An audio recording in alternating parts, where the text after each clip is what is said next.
Jeez. Anyway. Okay.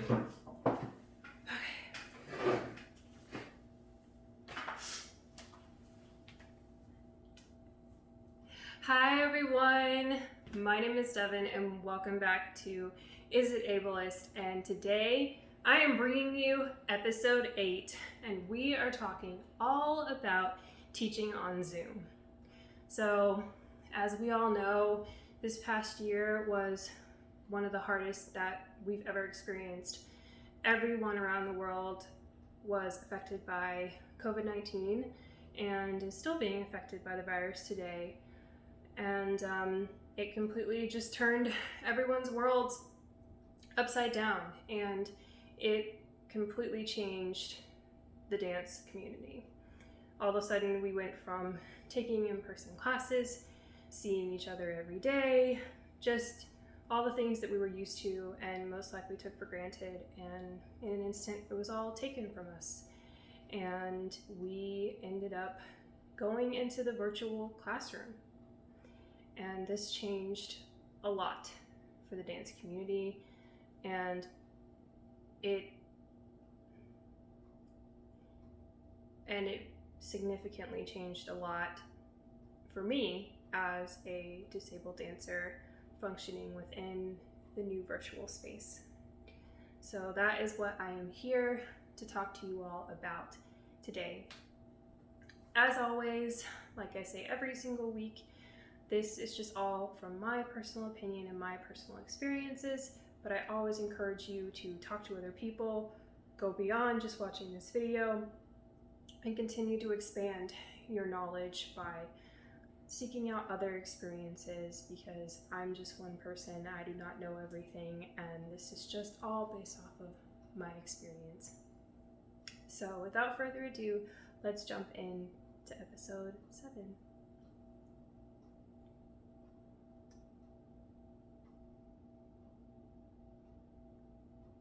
I hope I said 7 and not episode 8.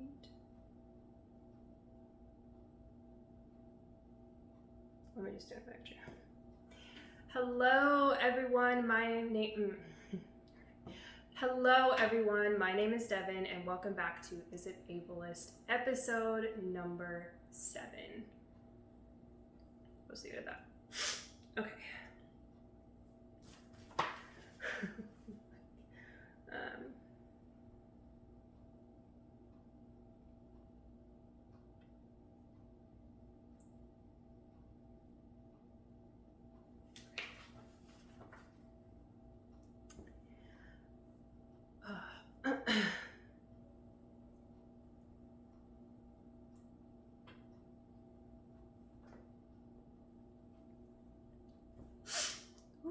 Lord mercy.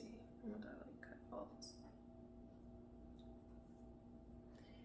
So the first thing that I want to talk to you all about today is physical, mental, and emotional invalidation. So you're probably wondering, what does this have to do with teaching on Zoom? This is actually what I would say is one of the most important parts of educating via Zoom. Mentally,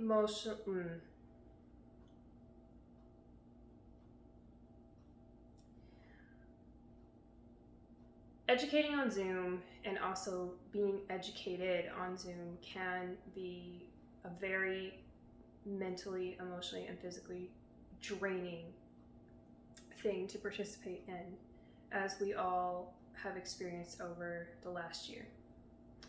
Learning via Zoom is not the same as being in a classroom, and it never will. It doesn't replace the classroom.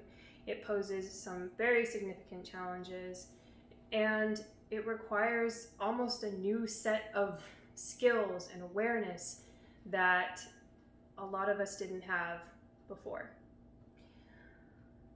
And something that I noticed when I first started dancing in the virtual space is that a invalidation of feelings and mental health and emotional health started to happen towards middle ways of this new virtual space. And I feel like the number one issue that I noticed was generalization. And generalization is one of the number one pillars of white supremacy and decolonization. And generalization almost always equals invalidation. And how I was seeing this show up in the virtual space was by, from my own personal experience, expressing my feelings and emotions about the struggles that I was facing in the virtual space, and being met with a lot of comments somewhere in the realm of, well, everybody is struggling on Zoom. It's hard for everyone. You're not anything different. We're all in the same boat. While in some way that is true, we were all experiencing this, we were all going through this together, we're all still individuals. My version of a good day is not the same as your version of a good day. My version of a bad day is not the same as your version of a bad day. We're all still individuals, and even though we may be experiencing things together, we're still experiencing it in our own way. And that doesn't change with working in the virtual space. We're all working within it in our own way and with our own differences. And this form of ableism became very difficult for me personally, and I'm sure for many others that have a disability, because when you become generalized, it makes you feel invalidated in your own identity as a disabled person. And this is what I personally experienced when I was met with this generalization and invalidation over and over and over again. Because the truth of the matter is that my struggle in the virtual space was completely authentic to me and almost unexplainable for a very long time. It was very difficult for me to be able to express to others the struggle that I was feeling with trying to learn in the virtual space. Because ultimately, the virtual space is inherently visual, and it is also inherently ableist because it is inherently visual. And because I have a visual disability, this completely changed my world and became a learning process of me trying to figure out how I was going to exist within this new reality. And if I'm being completely open and completely honest, it took a larger mental and emotional and physical toll than I expected, and led to some very, very, very low and very, very dark days. And when you're met with generalizations like that, especially in terms of your disability, it does something on a deeper level than I think anyone really understands. And so that's why the number one thing that I want to say to you as educators is to please not invalidate your students by generalizing that everyone is going through the same thing, because we will never all be going through the same thing. We're all individuals. And if you have a student with a disability, making these generalizations is a different kind of invalidation, and invalidates that their struggle is on a different level. Yes, we all struggle. Yes, we all are existing together, but that doesn't look the same for one person.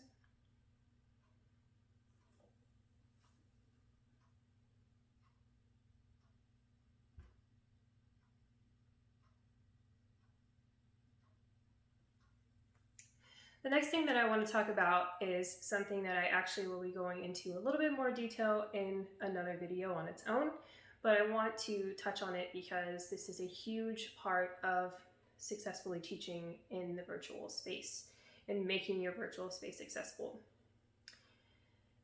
And this is showing and telling movement.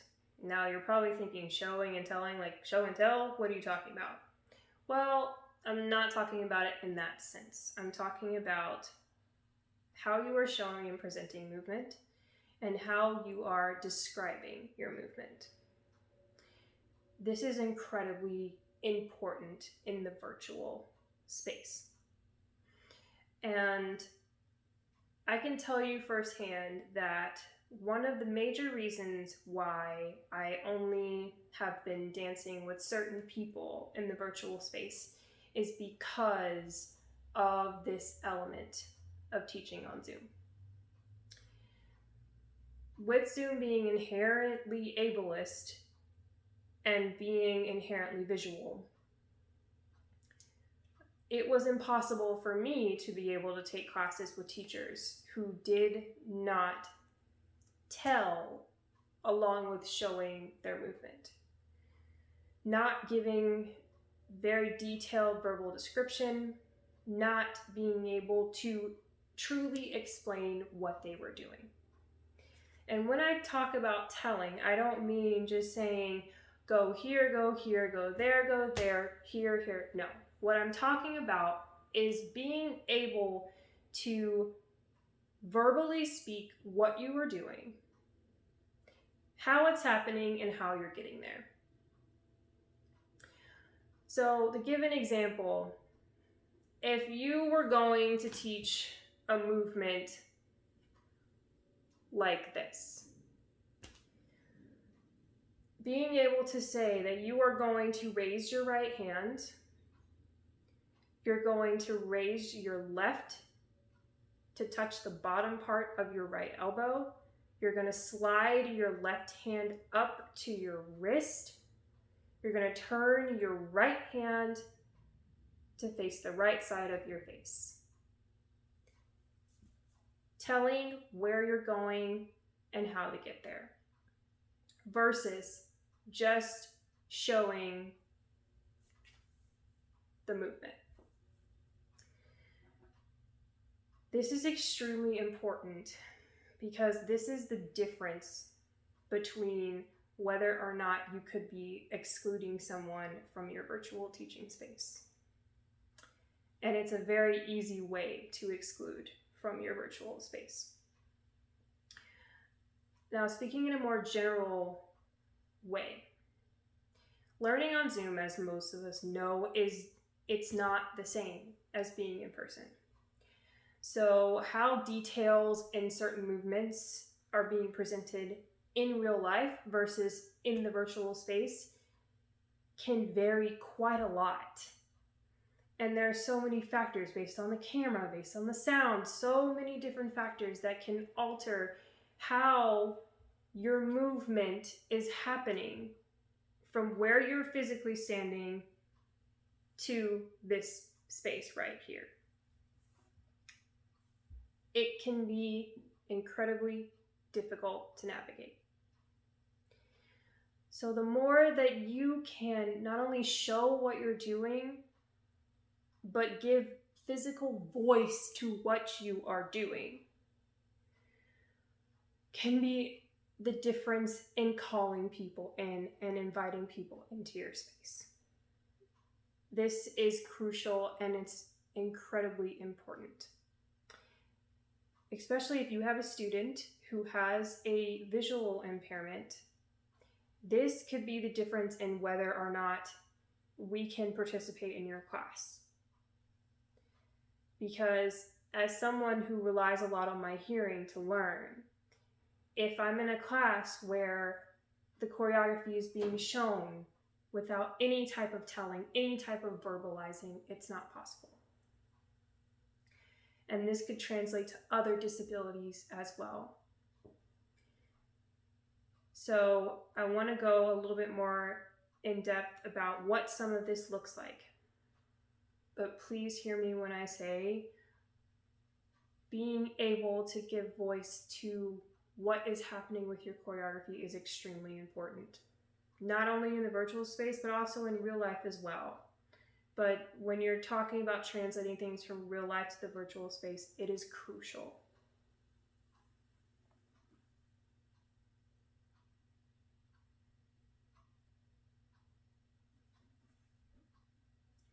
So I want to give you all a few tips that can be helpful with being able to show and also tell and give voice to your movement.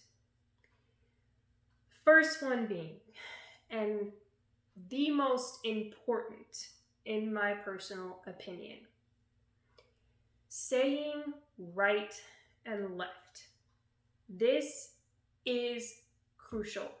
Educators, please, please, please say right and left when you can. This is very important for a number of reasons. The first one being giving voice to your movement. What side of the body is moving?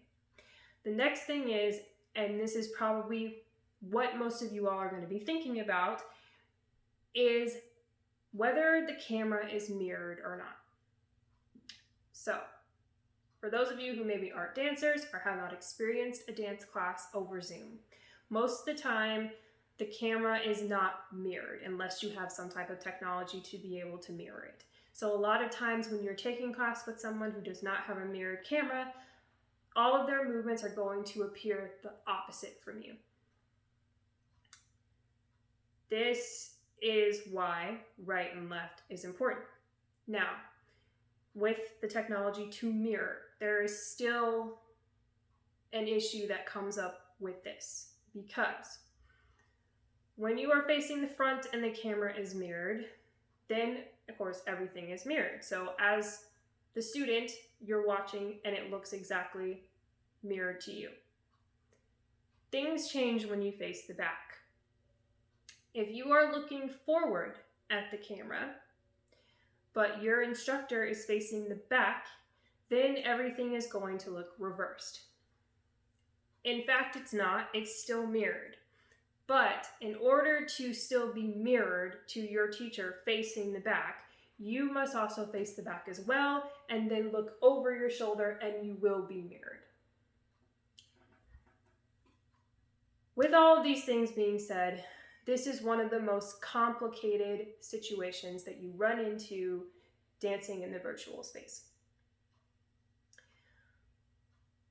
Here is where the biggest ableist issue comes in, and one that I noticed and experienced on multiple occasions. By the time that we reached about June and July in the quarantine process, expectations were already arising and starting to change. In the beginning of the pandemic, it was kind of like, oh, okay, we're all trying to find our way, we're all trying to figure it out, what are we doing, what's happening? Well, as we progressed, a lot of the expectations that were in and existing in the real life space were now translating into the virtual space as well. So I started hearing language like, you should understand this by now. Why are you going the wrong direction? You should be able to figure this out. You're in your own space, aren't you? Don't you know where you're going? Language like this is incredibly ableist and also incredibly harmful. Because you never know how someone is having to process the virtual space. This also is ableist if the instructor is creating these expectations but not setting the foundation for their students to be successful. So this is why setting the foundation of showing and telling your movement, saying right and left, is so important. And in my personal opinion, expectations just do not need to exist in the virtual space. Because the virtual space has a tendency to change and shift. It can be one way one day and one way the next. And bringing in these expectations that are being translated from one space into an entirely different one is just not fair, and it's incredibly ableist. As a disabled dancer, depending on what the disability is and how you're functioning within a virtual space, these expectations can be absolutely impossible to reach and can cause a lot of harm and a lot of mental and emotional and physical stress. Bringing in my own personal experiences, this was one of the major things that caused me a lot of harm in the last year, was feeling like I was unable to meet these new expectations and not being able to operate and function within them, and feeling like I was less than because I was still having issues with being able to reverse, and that sometimes my eyes cannot reverse what is happening in front of me. And if my eyes can't reverse it, my brain can't reverse it, my body can't reverse it. And I can't change how my eyes are perceiving what is coming to me. So this is why language like that does not need to exist in the virtual space, and really does not need to exist in the space in real life as well, but especially over Zoom, and especially if you have a visually impaired student or if you have a disabled student of any kind. Please, please, please remove this language, remove these expectations, and try to set the foundation for your students to be successful, and to also realize that there is space for them to still keep growing and still trying to figure out how to exist in a brand new space.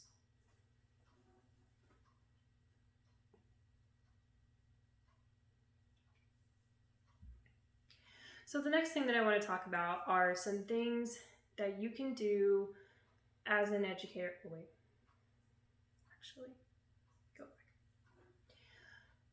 I also want to speak about the other side of this as well, in order to help students that are learning in the virtual space, whether you are fully able-bodied or you are disabled.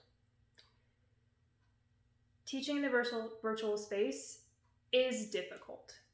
So educators, I want you to know that as you are navigating the space, please give yourself that time to navigate the space. Going from real life classes to in-person classes, also even teaching hybrid classes, is very difficult. It is not easy.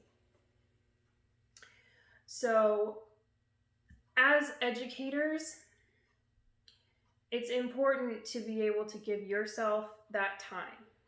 Be very open and honest with your students, and help your students, as well as let your students help you navigate this space. Now, to the students. Having expectations of your instructors, or putting them on pedestals, is actually ableist as well. And I want to take the time to address both sides of this, because both sides are equally as important. Teaching on Zoom is difficult, especially if you are an educator who is trying to reverse the movement so that it is mirrored for your students. If you don't have that capability, or whatever the situation may be, teaching over Zoom is very difficult. So being able to have successful Zoom classes is really an effort on both sides, and meeting in the middle. So students, as your teachers are setting the foundation for this, meeting them with patience, understanding, all of these things are incredibly important as well. Also, you may have an instructor who is disabled, and that could present some difficulties in terms of being able to always say right and left, being able to reverse certain things and all of that. So as a student coming in with no expectations is also important. Realizing that your instructors are humans and really working together to make these things work. Because it's not easy to teach on Zoom as an instructor. And that is something that I personally want to acknowledge as someone who educates over Zoom as well. It is incredibly difficult. So, with everything that I just said previously, this is the and to that. So, students, coming into the space without expectations, asking questions when you need to ask questions, really building that communication so that this space can grow and shift and change as it needs to. Educators, please don't be afraid to be honest with your students. Hey, I don't really know how to reverse this, so just mirror whatever I'm doing. Or, okay, I'm going to say right and left. If you get confused, let me know and we'll go through it again. Things like that. Being open, having an open line of communication is really, really important on both. Is really, really important on both sides.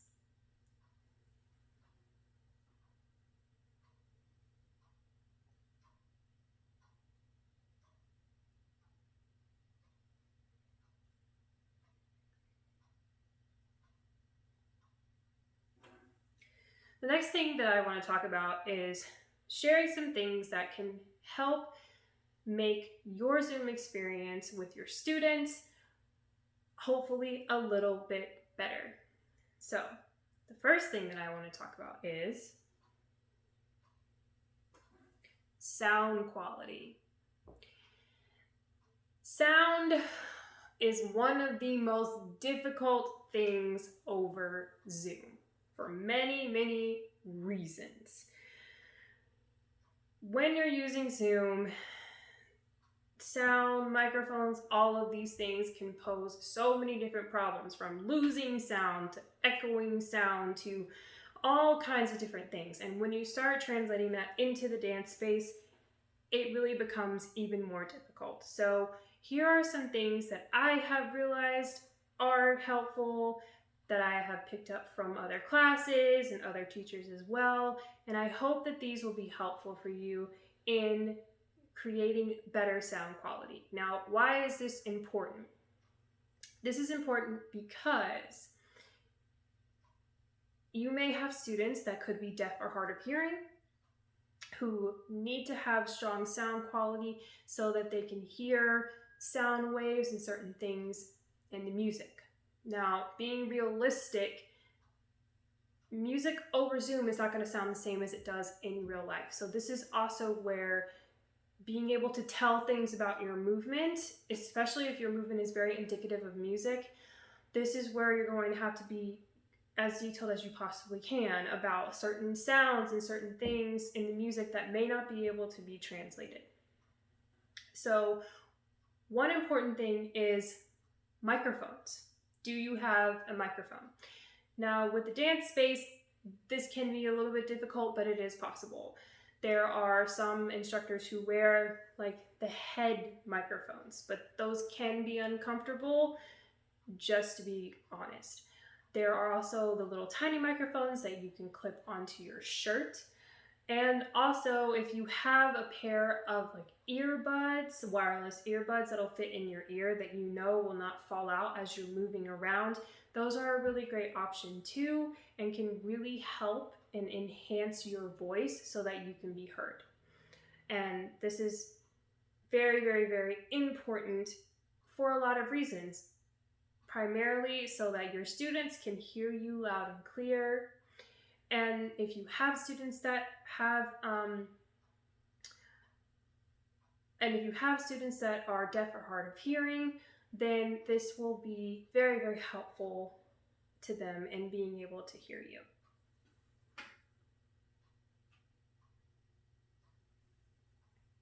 Another tip about sound is muting and unmuting. In general, the consensus with muting and unmuting is that if you have everyone in your class mute, it will help the sound quality.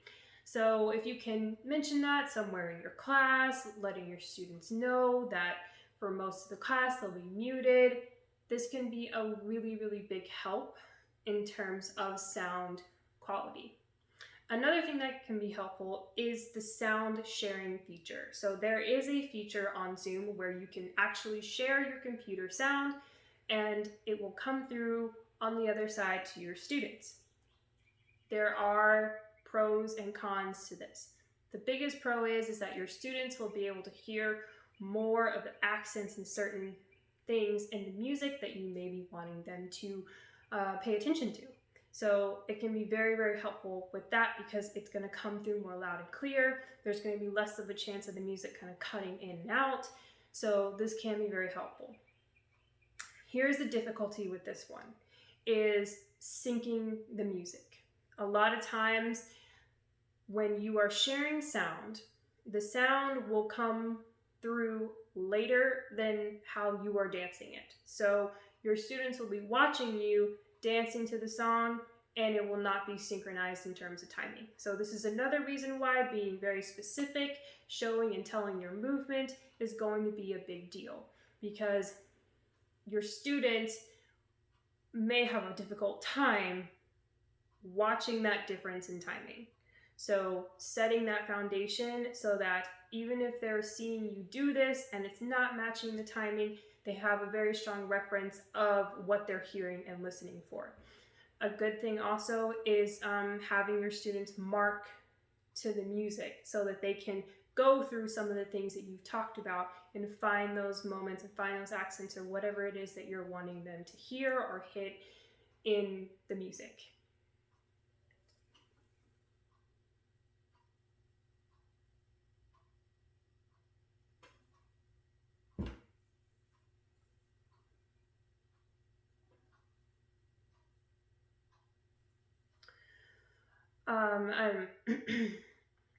Another thing, captioning. Now, Zoom is lacking severely in accessibility options. There are not many, but one they do have is captions. You are able to use that feature. You are able to utilize caption on Zoom, which is really great for the deaf and hard of hearing community. It's very, very helpful, very, very important. If you are doing like a workshop or you have a seminar or whatever the case may be, please utilize this feature. This is extremely important if you have people that are deaf or hard of hearing. Being able to have these captions so that they can go and read and be able to be pulled in and engaged in that way is incredibly important. So if you are doing something where you can utilize the caption feature and people can go back and have those captions there, please do use this. This is extremely important and very, very helpful.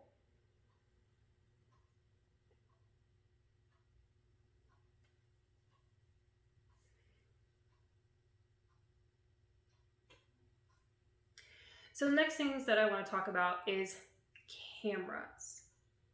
So of course, this is one of the biggest elements when you are on Zoom and when you're teaching on Zoom, because everything is going through a lens, going through your lens, your student's lens, this gigantic lens that is now changing and shifting information that is coming in.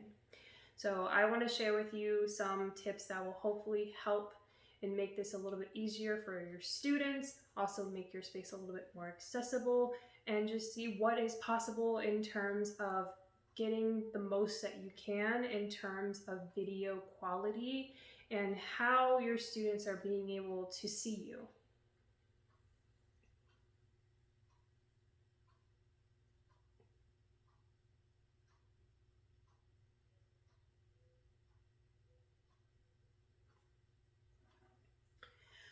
So one thing that can be really helpful with this is if you have some type of webcam or external camera. So Zoom does have features where you can use external cameras and plug those into your computer, and that can enhance your camera quality. Now, not everybody may have access to this, and that is something that I want to make sure and acknowledge.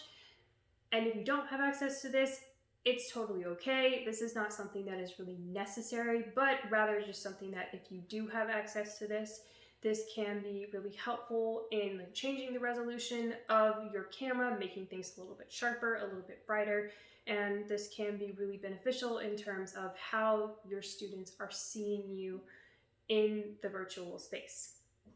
There are a lot of possibilities here, some of which that I have never tried but I've heard about, in terms of connecting your camera phones and connecting, maybe if you have a DSLR camera, you can connect that too. There's a lot of different possibilities here. So if this is something you have access to and would like to try in order to change the quality of your camera, going beyond the one that may be built in to your computer, then these may be some good options for you. If this is not an option for you, then you just want to try and find things like natural lighting. If you're teaching from your home, see if you can find areas in your house where you get the best lighting. Also, if you have a mirror in your house, that would be wonderful to be able to face your camera towards your mirror, and then you can kind of makeshift mirror your camera. And then that might make it a little bit easier on you and also your students in terms of reversing and things like that as well.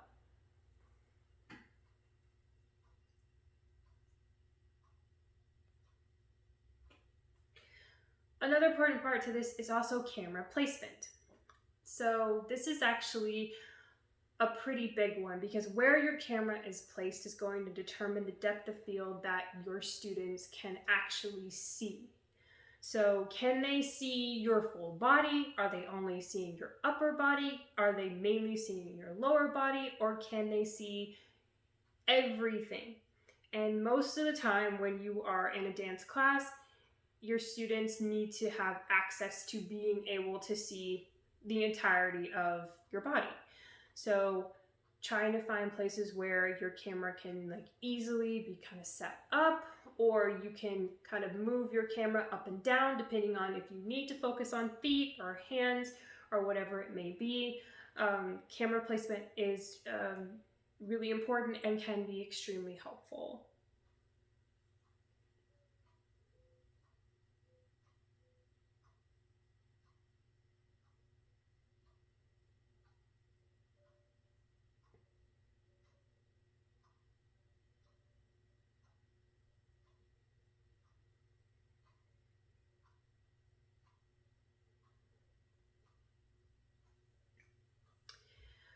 And another thing that I want to share with you all, which is something that has been crucial in my learning process as a dancer with a disability, and that I feel like is something that is not incorporated enough in the virtual space, but that would be incredibly helpful, especially in terms of showing and telling your movement and setting like successful foundation for your students.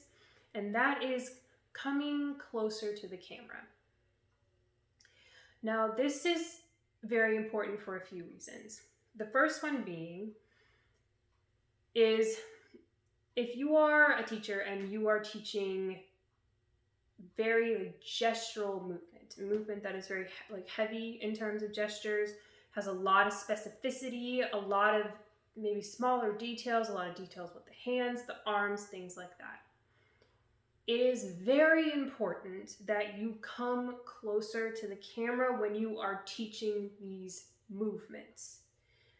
Because if you are far back from the camera, these movements are not going to translate as well.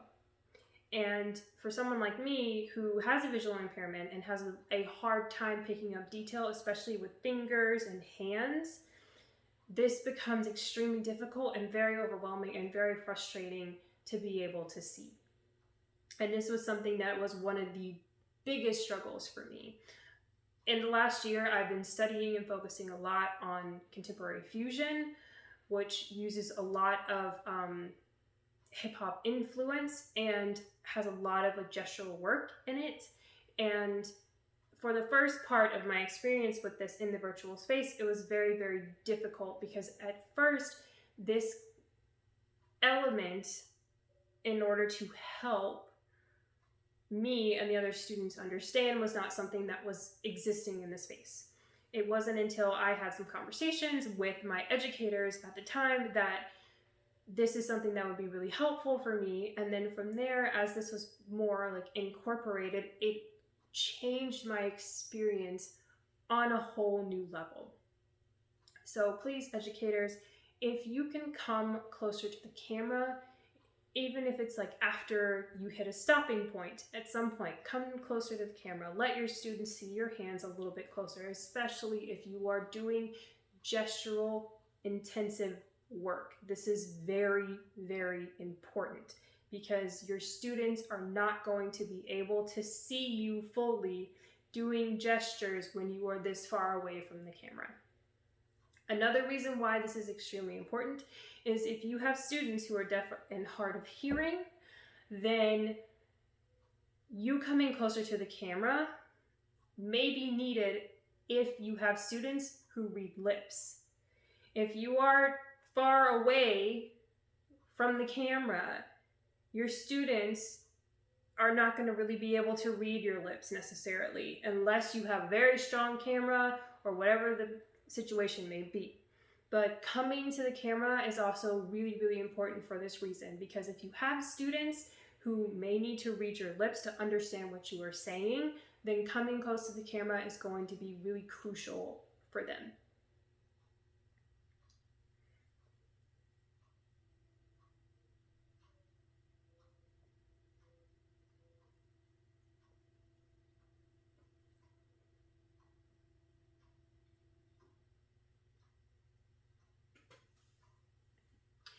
The next tip I want to share, and one that is also very important, is letting your students help you.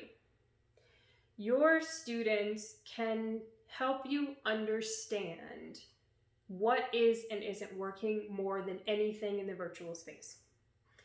So, educators, it's important for you to check in with your students.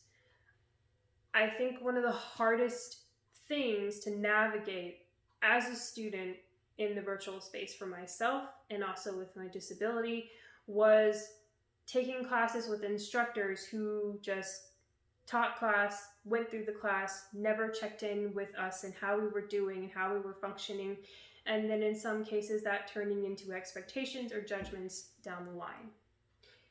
Please, educators, check in with your students throughout class, talk to them, see how they're feeling, see how it's going, check in and see what is and isn't working, what may be confusing, what do they not understand. This is going to be a big deal for you in order to make sure that your virtual space is safe and accessible. Your students are the ones that are experiencing this with you. They are going to be your key to knowing what is and isn't working. As an educator, it's important for you to know that as you are the educator is just as much as you are the educated. So take the time to be educated by your students as you are educating them. They will help you more than anything to know what is and isn't working. So please check in with your students.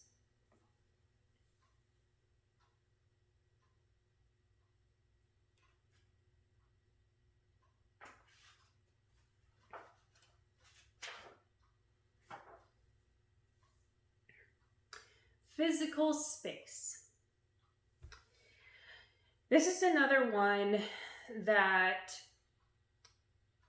became very ableist and very difficult towards the middle June, July time within this quarantine period. And that is the physical spaces that you and your students are dancing in. So most likely in the virtual space, your students are probably dancing at home. Some may have access to studios, it just kind of depends, but most people are dancing in their homes, which means very confined spaces, a lot of different obstacles to navigate, and also a higher risk of injury. This is where things start to get very complicated. In the beginning of quarantine, it was very much an exploration and everyone trying to figure out how they were going to navigate the spaces. As time went on, expectations started coming in and educators were starting to say things like, you should know your space by now. You shouldn't be running into anything. And this language is very harmful and very ableist for a multitude of reasons. But speaking from my own personal experience, this was very difficult for me because with having a visual impairment, I am always at risk for falling, for running into objects, for things not being in my line of vision, and also because that I don't have hardly any depth perception. So the amount of times that I have minorly injured myself in my own space has been astronomical over the last year. Do I know where I am? Yes, because I am in my childhood home. But does it make it any less dangerous? No. And as I watched certain educators over the past year, a lot of the movement that was being presented was incredibly difficult to be able to do in confined space. This was a huge issue. Another part of this issue was the safety of the movement that was being presented. Another reality of dancing at home is that you are most likely dancing on some form of concrete or cement that is just covered by your carpet. That raises the risk of injury extremely high. So certain things like jumps, leaps, certain turns, and floor work are incredibly dangerous to be doing on these surfaces that are not meant for impact. I personally had certain classes that I did not take and did not feel safe within because the choreography that was being presented with these certain movements that are not safe to be doing on these surfaces that are not in a dance classroom. Why is this ableist? Because if you have students with disabilities, especially if they have potentially chronic illness or they could have joint problems, whatever the situation may be, doing these movements can be extremely harmful. These also are extremely harmful for your able-bodied students.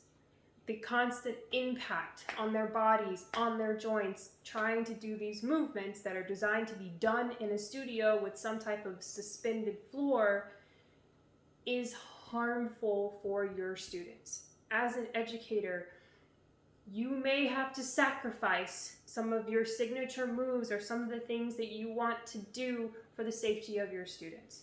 And the safety of your students should always come first.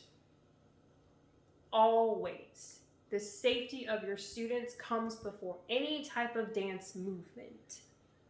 So please, educators, try and choreograph movement that has the ability to be adjusted for the space, giving your students autonomy to be able to work through the movement in their own way to make sure that they're safe in their space, and then taking away the expectations of how they should or shouldn't be doing these things within their own space.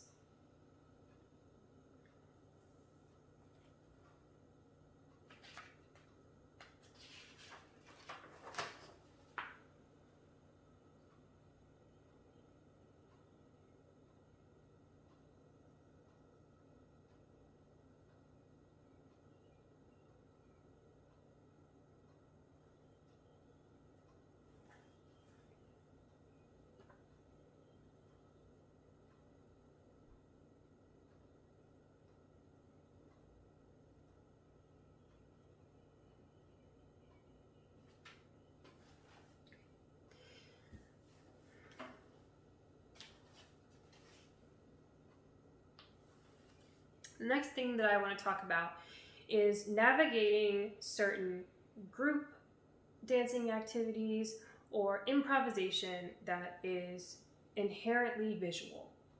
How do you navigate this when you are on a platform that is all about what you are seeing? Here's an example of this. And I'm going to give one that is one that I experience quite often. So this is something that has been referred to often as flocking, which is where you have one person who is just doing some type of improvisational movement and other people in the room are following that and kind of recreating it in their own way, and then you pass it off to the next person and you don't really know by the end of it who's leading and who's following. This is something that translated into the virtual space quite quickly. But the problem with this is that with this being shifted into the virtual space and into the Zoom space and into these tiny little squares, it becomes incredibly inaccessible, especially from a visual standpoint. Being able to try to follow other people in these little tiny squares and participate in these types of activities is almost impossible and very difficult. I personally, in these types of situations, ended up feeling very insecure and kind of left out of being able to participate in these because they became so inherently visual coming into the virtual space.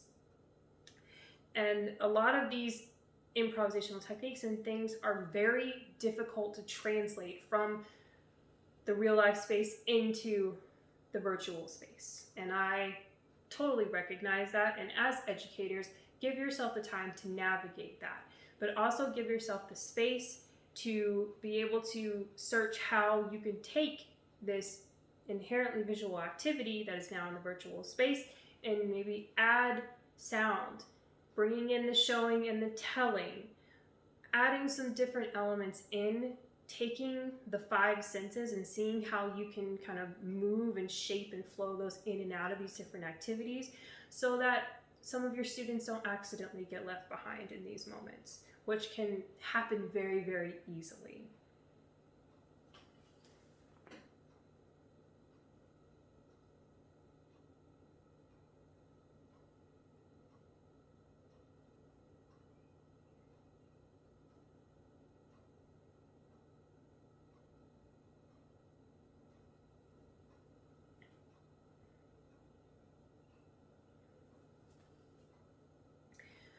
This is also another time when having conversations with your students is going to be crucial.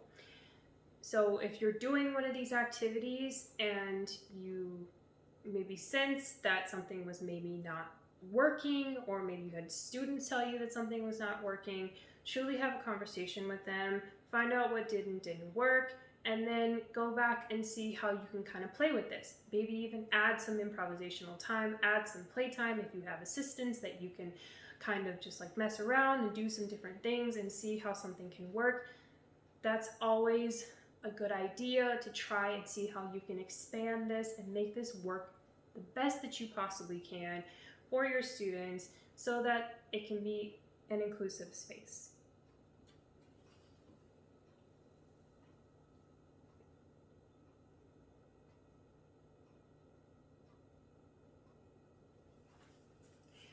So the final thing that I want to talk about with you all today is hybrid classes. So now the final thing that I want to talk with you all about today are hybrid classes. Now, how am I saying this? Okay. So the final thing that I want to talk to you all about today are hybrid classes. We are now in the age of hybrid classes as things are beginning to open up, studios are beginning to open up, and now we are trying to navigate having a balance between the virtual and the hybrid. Because the truth of the matter is that the virtual space did bring about some benefits, and one of them being that people from all around the world all of a sudden had access to dance classes and certain things that they didn't have access to before that the virtual space brought to them. So naturally, there has been a new space that has been carved out in the dance community, which is the virtual space. So now we're navigating, how does the physical space and the virtual space exist together? More importantly, how do you create a safe environment where the physical and the virtual space exist together? First things first, this is difficult. If you are an educator and you are struggling with hybrid classes, be patient with yourself, because hybrid classes are not easy. Trying to maintain and pay attention trying to maintain a balance between your virtual space and your physical space is difficult. So please be gentle with yourself as you are moving into the hybrid space, because it is not easy. Students, please be gentle with yourselves as well, and also be patient and gentle with your instructors as they navigate the space. Now, with that being said, the hybrid space creates its own ableist issues, because there are a lot of chances for ableism to kind of seep into the cracks of the hybrid space being so difficult to navigate.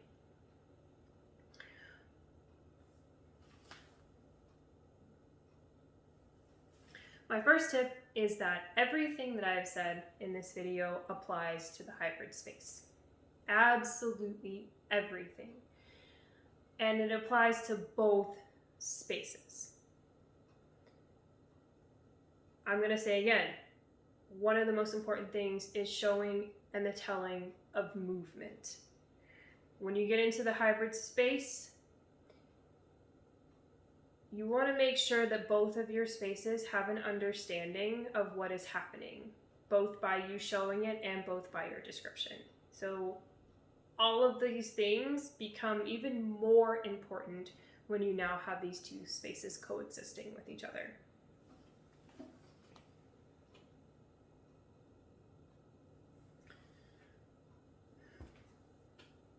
My next tip, patience and balance. Again, the hybrid space is not easy, so it takes a lot of patience and a lot of searching with how do you balance the two spaces. Trying to exist in both spaces, and as an instructor, giving your space in both spaces, which is not easy. It is not easy. But as an educator, it's just something that you need to take your time with and check in with both of your spaces as much as you possibly can. Like I talked about before, letting your students help you, checking in with them, because they are going to be your best indication of what is and isn't working. If you're teaching hybrid classes and you get feedback that your students are kind of not feeling as engaged, or maybe feeling overwhelmed or confused, then that may be an indication that there's something out of balance with the two spaces. Your best bet here is having conversations with your students. If you have a disabled student, depending on which space they are in, is going to be a big deal in terms of finding that balance. If your disabled student is in the virtual space, then you really are going to have to make a very strong effort to still make that space inclusive for them. This is why you have to do your best to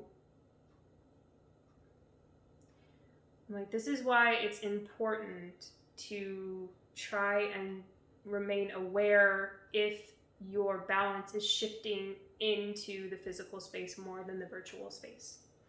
Because one of the biggest downfalls of hybrid classes is that it's going to make it easier to potentially exclude or leave students out unintentionally.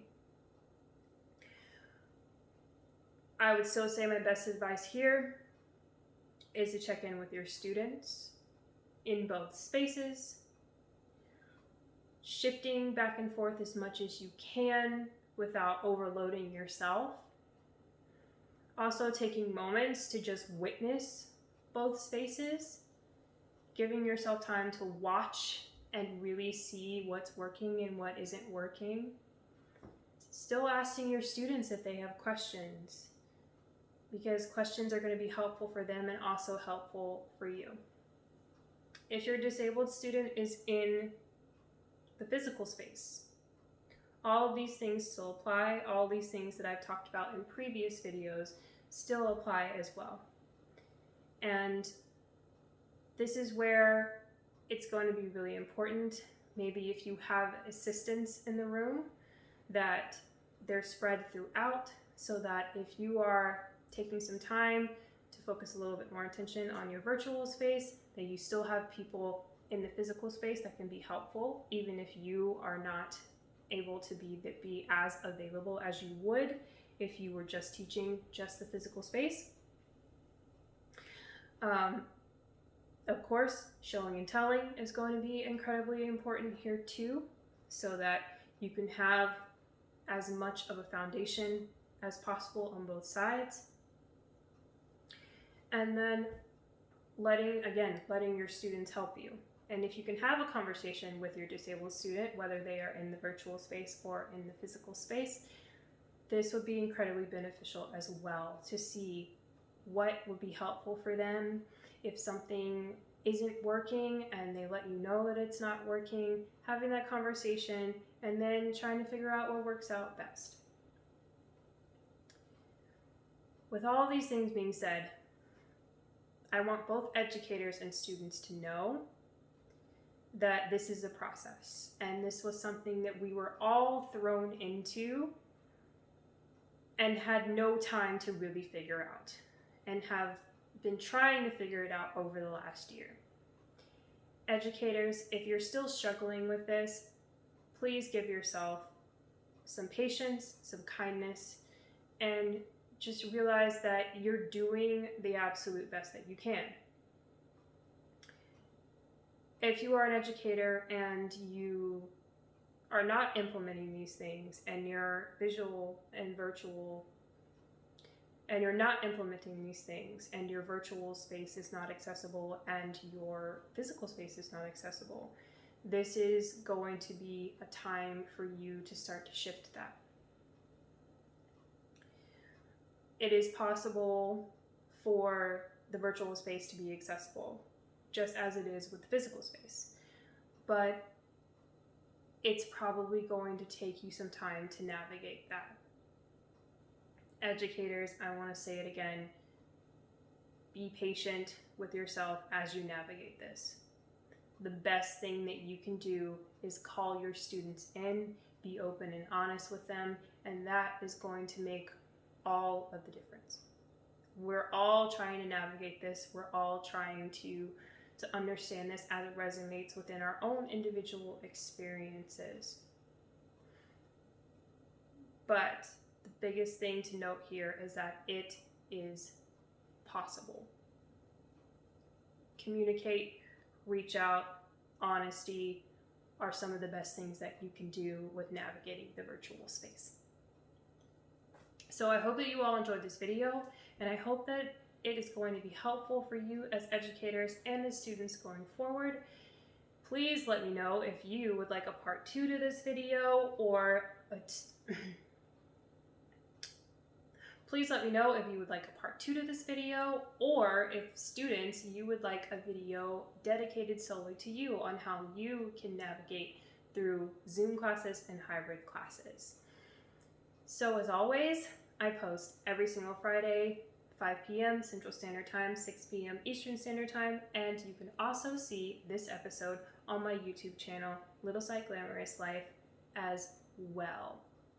Thank you so much for coming back and for hanging with me. If you have been here from my first episode, or if this is your first episode, thank you so much for your support.